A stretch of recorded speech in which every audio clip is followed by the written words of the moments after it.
You're listening to Later with Mo Kelly on demand from KFI AM 640. KFI AM 640. It's Later with Mo Kelly. We're live everywhere on the iHeartRadio app. And let's go beyond the box score with our regular commentator, Jackie Ray. Good evening, Jackie Ray. Good evening. Good to be here. I know by now you've seen the story how the Naismith Basketball Hall of Fame is going to honor 4 new superfans on the 13th next Sunday. Billy Crystal, Alan Horowitz, Spike Lee, and Jack Nicholson. They are ever present or have been over the years when it comes to NBA games. What do you think of the Naismith Basketball Hall of Fame honoring fans, which they've done so since 2018? I don't have a problem with it per se, but as a fan, I do have a problem with it because there are so many fans. Now, I know he passed away before they started inducting fans into the Hall of Fame, but I'm from Colorado, so I remember the Barrel Man. This is a man who rain, shine, sleet, or snow was coming out there. Who knows what was under that barrel, but for all intents and purposes, even if it was freezing, he was diehard out there hyping the fans up. And he's just a regular guy with a job, but loves the Broncos.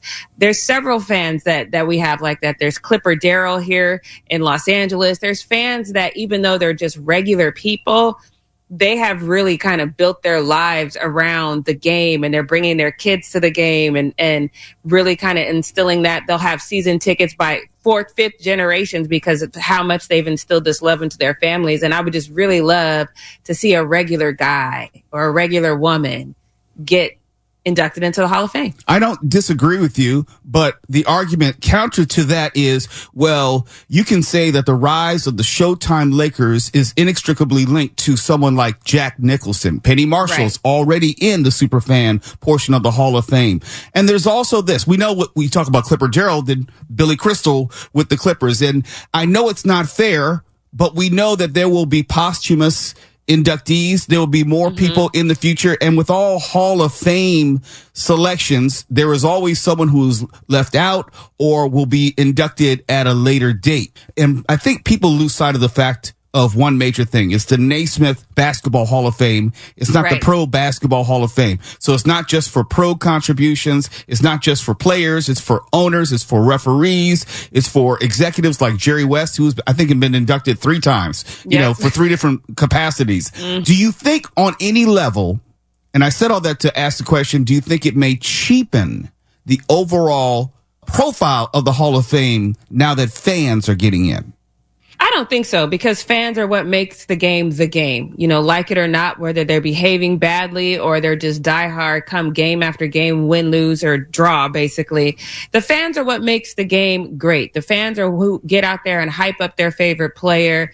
They make sure, like I said, their kids are there. They're chasing down players to get their autographs for their kids or even for themselves.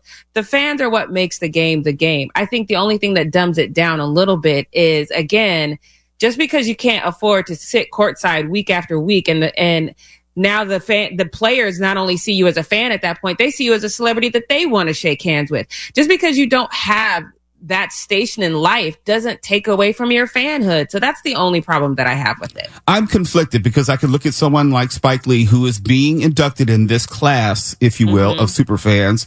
He has done a lot for the profile of the New York Knicks. You can argue that the Knicks didn't need it. But when you think of the New York Knicks in a contemporary sense, Spike Lee is not far behind. And then you look at what he's now contributing to the WNBA. It's kind of hard to argue against his overall contributions. In fact, let me talk about some of the criteria to be inducted. A proven history of attending games for a particular team or teams, a genuine love for basketball demonstrated by their deep knowledge and passion, a recognizable and respected reputation within the basketball community, and a profound respect and appreciation for the history of the game. I think he checks all those boxes, and I think a reasonable person can admit that he does. But to your point, what about this fame access and celebrity access for Spike Lee to do and be visible in a way that no regular fan can? I'm a little bit older than you, and I remember Dancing Barry with the Lakers. In the same time, you don't even know who Dancing Barry is. I don't even know who that is. Here's your homework before the night is over, Jackie Ray. There was a guy named Dancing Barry, and I'm not even sure anyone knew his real name. He would dress up in a white suit and a black shirt, kind of like John Travolta in Saturday Night Fever. And near the end of the game, during a timeout, he's a fan out there in the stands, and he start dancing to the music. You go up and down the aisles. He was known. He was legendary in Los Angeles Lakers circles. Don't know whatever happened to him, but for me, he would be one of those super fans, a la Clipper Darrell, who the fans of the team know, the fans of the team love, and added to the overall experience. It doesn't mean that he won't be inducted at some point, but that's the type of person I would like to see. Is there anyone else you may know that you may think of that comes to mind where you say, hey, this is a person who I think deserves consideration down the line beyond someone like Clipper Darrell? Yeah, I can't think of any. And that's probably one of the reasons why I want them to start honoring these regular fans, because for me, it's the Barrel Man. He's since passed away. But when you talk about being from Denver and what he meant, his home, when he passed away, people, and this is before it was readily, like your information was just spilled on the internet every other week. This was before that, but people literally went out of their way to go by his home. The people who live in his home now, as far as I know, are also Bronco fans. They honor his memory every single year. This is a legacy. And so a lot of us, that's all we want in life, is to be remembered in some way. I want to be remembered more than my fandom, but for those that's important to them, I think it's important. So I wish I can't think of anyone right now, but that's the nature of times as well. People are so distracted. Just going to a game is like, it's like kind of an outing now. I think when I was growing up, going to a game was part of your culture. It was part of your life. It was something you look forward to. My dad was very proud to pass down Bronco tickets to me. You know what I mean? So it's one of those things that I think we've kind of gotten away from that as a society. So I would love to see an emergence of somebody like that. I'm not saying anyone in Denver needs to start wearing barrels in the snow, but stuff like that kind of extreme, that kind of extreme fandom, it really does energize the entire fan base. So I would love to see a regular person do that going forward, and for the league and the Hall of Fame committee to really honor those people in some way, even if they're not inducted right away, just shout them out. Something. It could be whether you'll have the famous folks and a not so famous person. Off the top of my head, I would expect at some point someone like Snoop Dogg, he would get in. He's been very high profile. Mark Wahlberg and his Celtics fandom is legendary. Actually, Donnie Wahlberg. Donnie, not Mark. We got the yeah. They're both. I knew who you were talking about. Yeah, Donnie has done a lot of work as far as documentaries surrounding the Celtics. Ice Cube as well. If it weren't for the big three, he'd get in now. I don't think.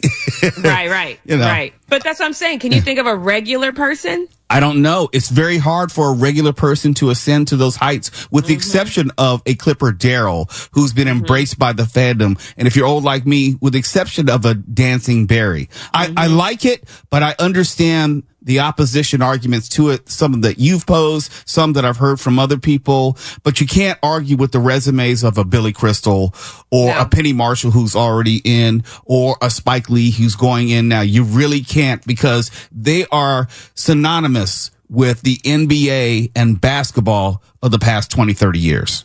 And I also think it's hard too, because even if you're not sitting courtside, even if you're sitting one row back, if now, because of the times, if you're doing something over the top, if you're too extra, you might get thrown out. So it's probably going to be a little harder to gain that attention now that security is but I think it's possible. You just got to be diligent.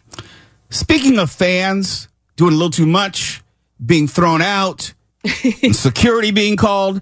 Last night, if you didn't know, Dodger fans got out of pocket. They were throwing objects at a Padres outfielder. Let's talk about the other side of fandom when we come back. It's Later with Mo Kelly. We're going beyond the box score with Jackie Ray. You're listening to Later with Mo Kelly on demand from KFI AM 640. It's Later with Mo Kelly. I am going beyond the box score with Jackie Ray still. Jackie Ray, as we continue our discussion about the fans, fandom, where they fit in the overall landscape of sports and the celebration thereof. Last night, I'm quite sure you probably saw the news reporter. I was actually watching it live when it happened, where it was a chippy game between the Dodgers and Padres. The teams don't like each other. As a sports fan, I like that. I like it when there's actual animosity and competitive juices flowing between teams, but it spilled over into the stands where you had Dodger fans out in the left field pavilion throwing objects and I think even a ball at the Padres left fielder. They stopped the game.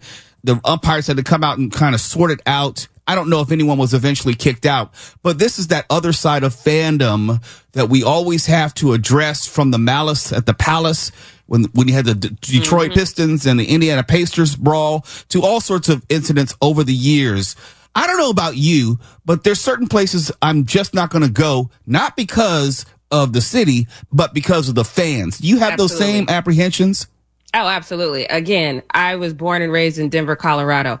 I'm not going to a Raiders game.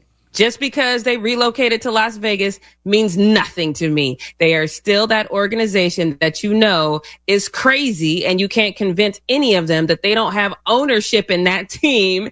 And so they act out. I remember going to a Broncos game. This was in the Denver Broncos game. Me and my nephew I just got my driver's license. The first time my dad let me go to a game by myself. It was me, my cousin, and my nephew.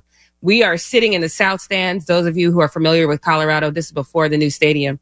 And they started throwing D batteries at us in Denver. Raiders fans. And that's why we called them the battery chucks, because they were chucking batteries at folks. And so for me, there's just certain places that I'm not going to go. I am not going to go to San Francisco and watch a game depending on who they're playing. I am very reluctant to go to Dodgers games because the 2 games that I've been to, I'm not a fan of baseball. I enjoy the camaraderie. Baseball takes too long for me. I'm an action-packed kind of fan. I need some moving and shaking for me to really get involved in a game. So I'm not a fan of baseball, but I do enjoy the camaraderie that you build there. But let me tell you, the 2 times that I went, I have feared for my life, and I shall never go back because Dodger fans hit different, literally. Not only that, I mean, we've had people put in the hospital, brain injuries, just in the Dodgers parking lot. We're not even talking about in the actual Dodger stadium. Not a week goes by in which I don't have some sort of TikTok video or some Instagram video of fans fighting in the stands at length, men knocking out women. We're talking about melees between 6 to 15 people with no security jumping in. For me, that's not my idea of a good time. That's why I don't go to bars anymore, because I'm not trying to put myself in that situation. Now, I know legally it's incumbent upon the stadium and the team. That's their responsibility. But what about us as people? That's $1 million question, isn't it? When I saw this, the first thing that I said was, "This is America." And I said it in that song, "This is America," because we live in a time now where if you think this way and I think this way, it's impossible for us to find middle ground and just laugh it off. I remember when I was young, I would talk cash money trash. I don't talk that kind of trash anymore, because back in the day you would talk that trash and then somebody would look at you and be like, "You crazy." And you would laugh it off and see each other the next week at the game and would hug it out. Be like, "You gonna talk trash again today?" "Yes, I am." And then you kind of built a relationship based on that. Now you talk trash, somebody will hit you in the face. That's one of the reasons why you got to bring, ladies, you got to bring a plastic purse to the game, because people got to be able to see through it, because they don't want you bringing bottles in. They don't want you bringing weapons in. There's always a reason for that. Anytime you see an evolution in how we can move in spaces, that's happening because somebody has done something out of pocket. Someone has gotten hurt. Property was damaged. Something happened. I don't know if it's going to get any better anytime soon, but I can say I've observed it get considerably worse. Because it used to be the exception. Now it's the rule. If you go to a baseball game, if you go to a football game, less so a basketball game, but not exclusive of basketball games, where you have fights in the stands, where you have unbelievable profanity being thrown around. It's like, I can't bring my younger nieces and nephews to one of those games with all the stuff that they're saying. It's not that they haven't heard the words before. It's just that that's not the environment for that. The drunk idiots. And it used to be where I would get mad. "What do you mean you're stopping selling alcohol in the 7th inning or at the end of the 3rd quarter?" Now I get it, because y'all don't know how to act.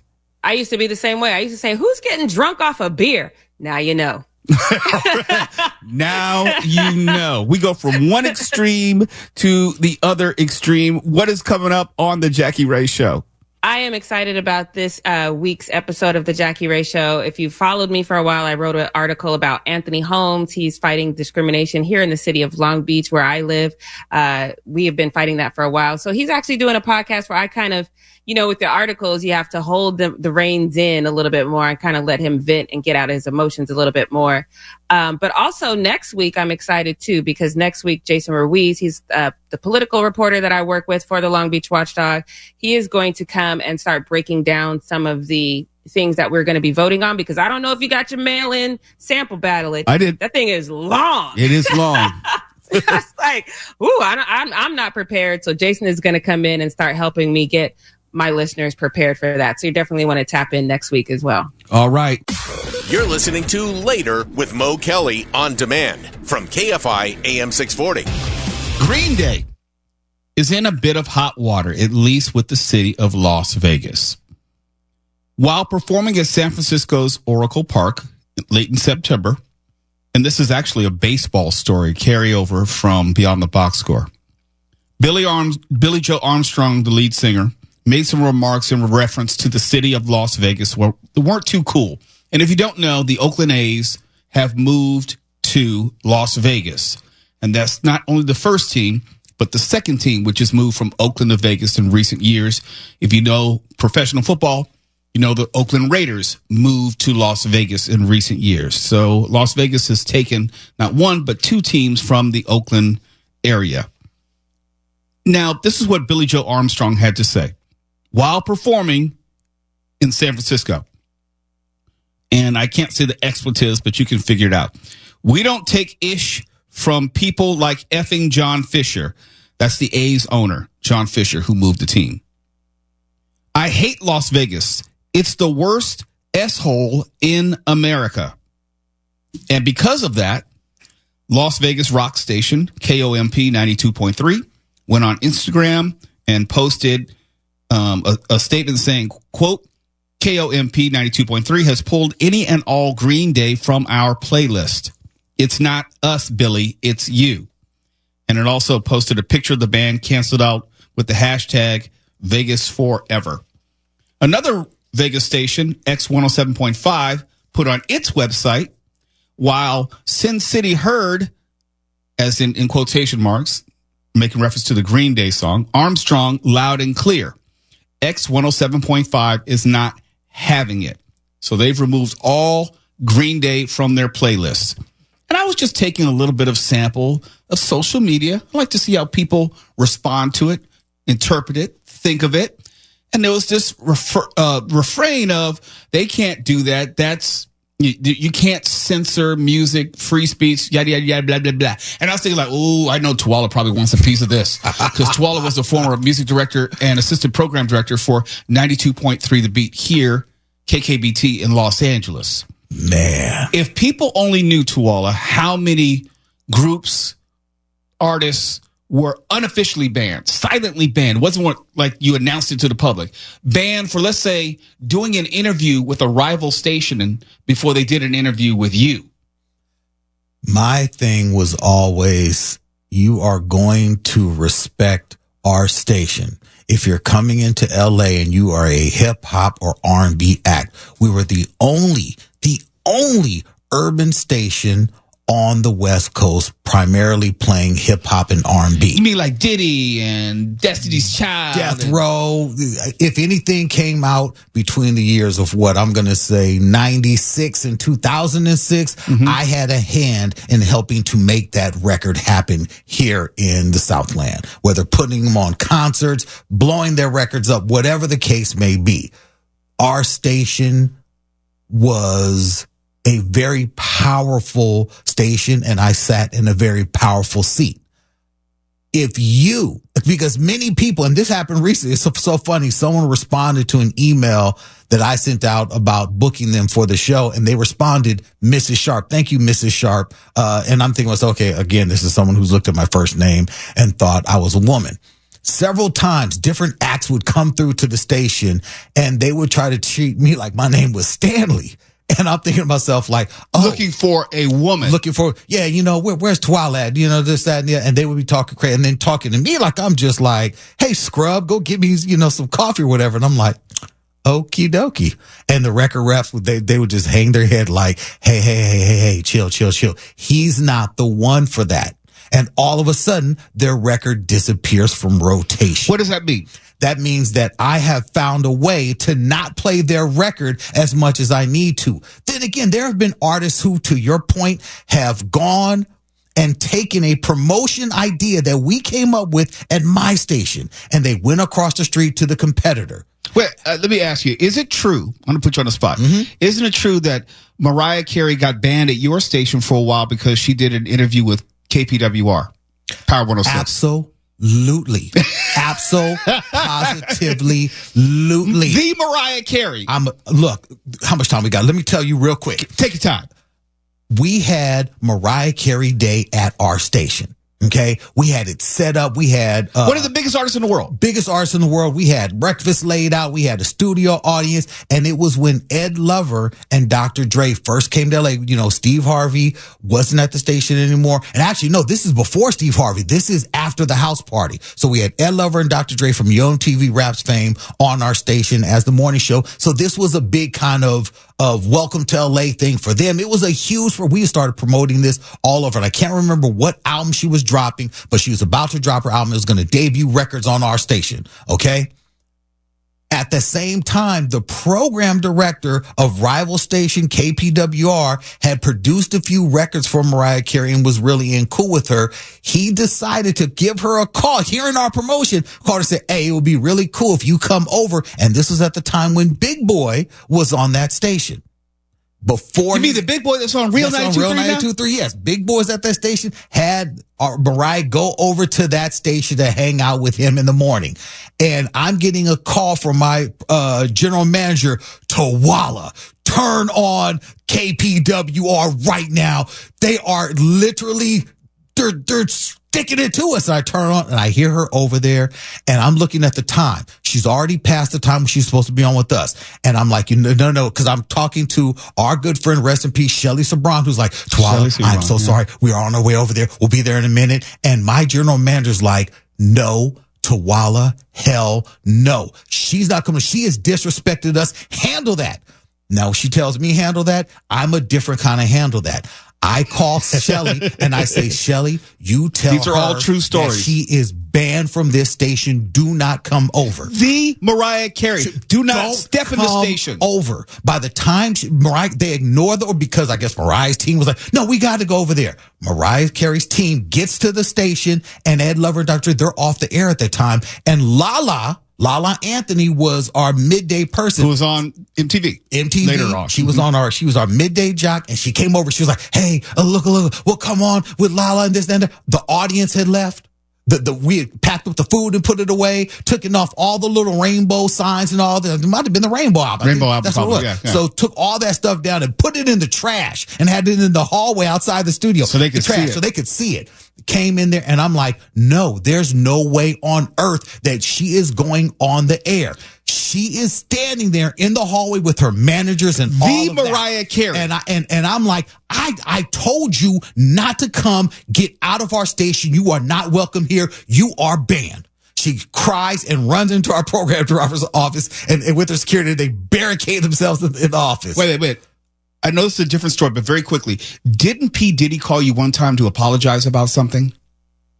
Yeah, he did. He did a call to apologize about the way a representative of his handled trying to get one of his records played. I felt like they were trying to put me on their payroll. I felt they were trying to buy me with some sneakers. And I called up. We called up Clive Davis's office director.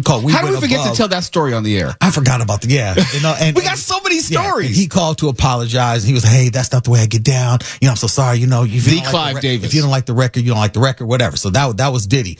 Mariah Carey eventually, because she wouldn't leave and actually the record label, they threatened to get me, blackballed in the industry. You'll never get another artist ever again. I'm like, okay, try me. Eventually, she left out of there in tears, and I took every single Mariah Carey related record off of the air. Even the one with her and ODB, Hey Mariah. Yeah, took all that out the air. And I played nothing from Mariah Carey again until she got over to Def Jam, and she had a stellar album. I think Jermaine but that was years produced it. That's years later. Yeah. Oh, that's like 2-3 years later. Yeah. Didn't play a single record. And I dared them to bring it up. Banned her music until Kevin Liles and all the top cats from Def Jam came and said, "Hey, Twala, we understand that there was some beef. Let's let bygones be bygones, and let's squash this beef." And unfortunately, that was a record that I really wanted to play because that record was fantastic. So if I get you right, Green Day getting banned is nothing new. Hell no. Special. Look, if you disrespected LA, if you're, trust and believe, you could have said something bad about one of our DJs. You could have done almost anything. And if we said, you know what? It could have something to do with another artist that we were trying to get a hold of their record, and you decided to give it to the competition. We said, well, how about we stop playing all of your label's music? Yeah, that happens because all the time. because you're not going to play us to the left. So a Green Day can bite it. Okay, if they disrespected Vegas and the Vegas station said we're not playing you anymore, You're oh siding with the well. station. Oh, absolutely. You don't disrespect our city and think like, oh, you're just going to come get airplay.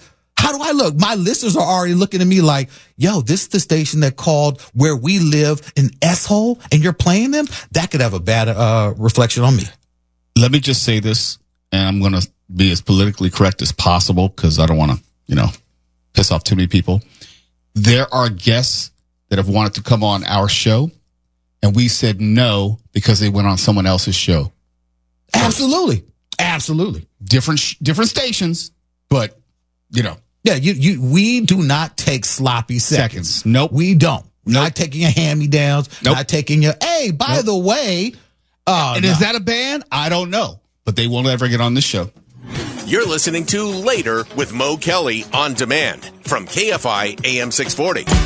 KFI Mo Kelly live everywhere on the iHeartRadio app. We were really over last segment thanks to those great stories from Twala, so this is going to be abridged on some level. But as far as your horoscope is concerned, which one-hit wonder, to continue the music motif, aligns with your zodiac sign?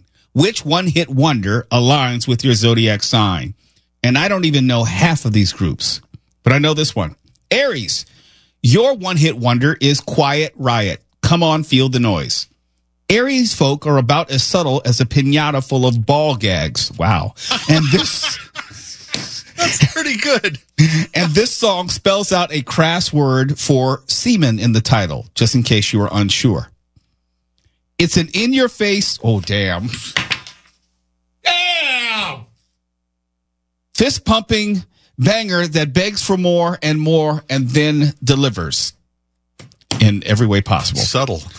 Taurus, yours is it Mungo Jerry in the summertime? Oh, yeah, Mungo Jerry. Mungo Jerry. Okay, ruled by Venus, Taurians live by the pleasure principle, and this song celebrates all manner of earthly delights: sunshine, dinner, drinking, driving, easy love, and easy living. The opening grunts even sound like lazy sex. The preferred pursuit of bulls. Gemini, your one-hit wonder is Informer by Snow. I know that one. Yeah. Informer, to the boom boom down. That one. You don't know that, Mark? No, I don't know that one. You didn't miss anything. Ruled by Mercury and living loquaciously, Gemini finds their spirit mirrored in a fast-fitting song that is as maddeningly likable as it is utterly incomprehensible. A veritable earth earworm, Informer also tells the tale of a police informant who helped send Snow to jail in real life. And with their penchant for word vomit, Geminis can make up a large swath of snitches. Word vomit. Yes. Ironically, loquacious is a word I'd probably get scolded for using on the air. No, I would too. Just use the $2 word, not the $2,000 word. Exactly. Thank you, Robin. Cancer. Is this group Dance, DNCE? Yep. Okay, Cake by the Ocean. Have no idea. Nice. You know, that's a dope record. Okay, I'll take your word for it, Mr. Music Director. Look, the Joe Jonas, that's the group that he formed. Huge. Still don't know. I would have thought you would have heard it. It was huge. I may have heard it. Okay. I just don't. Cake by the ocean. Oh, come on. Don't have any idea. Okay. Written by Apex Cancer, Joe Jonas is a love letter to getting it on at the beach, caked by the ocean, invokes the crab tenets of intimacy, sidestepping the point, emotional eating, and the familiar comforts of seaside environs. Runner-up for the sign that rules and represents maternal magic, Stacy's Mom by Fountains of Wayne. Stacy's mom is got it going. How do you know that? I know you that don't know Cake by the Ocean. I appreciate real music. Oh, my God. Leo. I'm too sexy for my shirt, too sexy for my shirt, so sexy it hurts. I love that song. Right, said Fred. No one has ever accused a Leo of modesty, and I'm Too Sexy is an eye-roll anthem of superiority and self-worship. And that's accurate. Virgo. Their song is Tones and I, Dance Monkey. I have no idea. Stephanie, you know it? Yeah, that was a pretty big hit for a minute. Okay. Yeah. Virgo astrologer Elise Wells claims Dance Monkey for her ilk because the song celebrates mindlessly fulfilling obligations, but also simultaneously fulfilling ourselves through mindless fun. Virgo is prone to hyper-focused monkey behavior, doing weird, repetitive, and completely obstinate things in a signature way. Libra, yours is Smooth Criminal, not the Michael Jackson version. This is One Hit Wonders. Alien Ant Farm. I know this one. That one was hot. The video was great, too.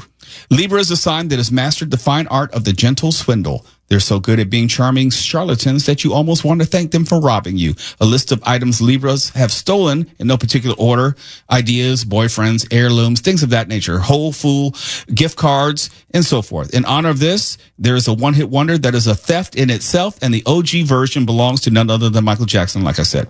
Scorpio, this is you, Tuala. Blue Cantrell, Hit 'em Up Style. You probably played this at the station. That's a record that I broke on my station. Yes. Scorpio is the sign of sex, death, and other people's money, in kind, and in sweet revenge. This banger from Blue Cantrell extols the bitter joys and of literal payback, punishing a cheating partner with financial ruin. Sagittarius, this is me. Chumbawamba, tub thumping. No idea. No idea. Are you serious? Oh, That's the one serious. that I get knocked down, get back up again, you drink. Get knocked down. It's about drinking. Yeah. Okay, whatever. Whiskey Capricorn, drink, lager drink. Blah, blah, blah. Alana Miles, Black Velvet. Sung by a Capricorn about a Capricorn, Black Velvet is an ode to Elvis Presley, the sea goat king of hearts and hips. Yeah, if you say so. Aquarius, we're running out of time. Eiffel 65 song Blue Dabadi. Dabadi, yeah. Okay, Aquarius flies the flag of the misunderstood, and listening to the song with its nonsensical lyrics and baby babbling about a lonely outsider drenched in an azure existence feels a little bit like freebasing Fruity Pebbles. Oof. Pisces, Afro Man, because I got high. Yeah. Yep. Yeah, that's about right. Yep. I was about to go to work, and then I got high. Yeah. That's another record that I broke on my station. I hated that song. I did. It was We so played dumb. it because we had to. KFI AM 640. We're live everywhere in the iHeartRadio app. The news has been updated. Click to refresh. KFI. And KOST HD2. Los Angeles, Orange County. Live.